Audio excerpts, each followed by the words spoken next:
Good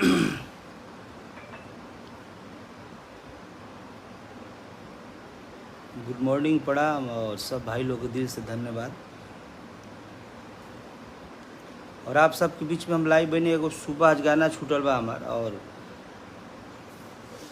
बहुत ही खुशी के बात बा मनी खातिर कि भैया के सरकार अपन सरकार बनल बा, तो खुशी के माहौल में गाना भी गौले बने। हम तो चाहब कि आप सबके गाना सुनाई और आप सब गाना जाई। और प्रमोद प्रेमी एंटरटेनमेंट वो गाना रिलीज भइल बा, वो गाना के बहुत सारा प्यार आशीर्वाद दी। विशाल और सोनू के लिखल गाना, आर्या का संगीत है, शिवानी सिंह और हमार गावल है। तो जे भी लोग बा सबको एक बार शेयर करी।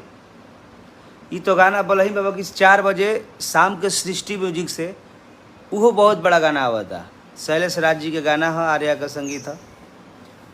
तो आप सब दोनों गाना का इतना प्यार आशीर्वाद दे है, इतना प्यार आशीर्वाद, खुशी के माहौल बा, जश्न मनाई सब है। और आशीर्वाद दी भैया के, तेजस्वी जी के, पद प्रतिष्ठा बन रहो हमेशा वहाँ का। आप सबके गाना हम सुनावल चाहते हैं बजी हो। बहुत ही प्यारा गाना बा, प्रमोद प्रेमी एंटरटेनमेंट से छूटल बा।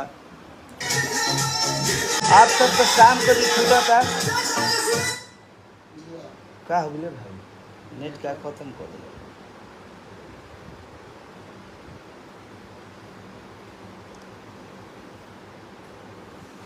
क्वालिटी कम करना था बाजे लगी। तो आप सबसे आग्रह बा, प्रमोद प्रेमी एंटरटेनमेंट पर जाइए और भैया गाना सुनी और खुशी के माहौल बा। बहुत बहुत शुभकामना तेजस्वी भैया को कि अपना सरकार बना, और पूरे भारत की ओर से आपको बहुत सारा शुभकामना। इसी तरह धमाल मचाए रखिए। क्या मनीष क्यों नहीं बाजता हो, क्वालिटी कम करो ना। और सुबह शाम के छूटा था सृष्टि म्यूजिक से गाना, और सही लाइव बना दें जामनी के वीडियो। और देखिए आप सबके पोस्टर हम दिखाई। आप सब ज़्यादा ज़्यादा गाना सुनी, स्टेटस लगाई, रील बनाई ये गाना पर।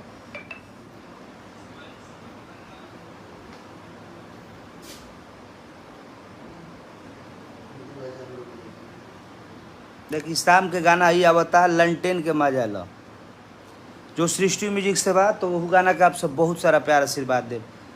निर्मला ब्राह्मण, सूरज जी हेलो, अशोक कुमार जी और राजेश जी हेलो, दिलीप जी, आप सब गाना के सुनी और बहुत सारा प्यार आशीर्वाद दी। अर्जुन अकेला जी थैंक यू भाई, लव यू।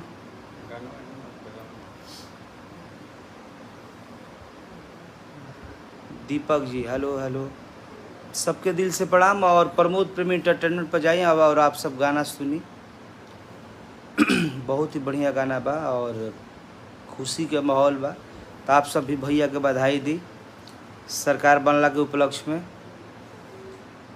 सम्राट जी देखी बानी, सोनू जी या मनीष रोहतासी सब लोग बैठल बा। इसके साहनी जी हेलो, बोलिए। रविंद्र पांडे जी, गोलू जी हेलो। और जो आज गाना छूटल बा वो गाना के आप सब बहुत सारा प्यार आशीर्वाद दी ना। सुनी एक बार, सुनब तब 10 बेरा सुने का मन करी। कल्याणपुर पर धर्मेंद्र यादव का हो, धर्मेंद्र अजय यादव मुखिया जी, राजद जिंदाबाद, थैंक यू। पप्पू कुमार जी मधेपुरा, ठीक है भेजिएगा, सुन लूँगा। सुनील यादव जी हेलो भैया। और गाना के आप सब प्रमोद प्रेमी एंटरटेनमेंट से गाना वो गाना के बहुत सारा प्यार। इसके साहनी जी वाचिंग कर रही हैं अभी, इनको बात करना है मैडम को। हेलो राजेश कुमार शर्मा जी, गोवर्धन चौधरी जी, Pramod Yadav Tuesday my birthday जी, हैप्पी बर्थडे प्रमोद भाई आपको। संदीप संगोत्रा जी, जय बिहार, जय बिहार तेजस्वी सरकार।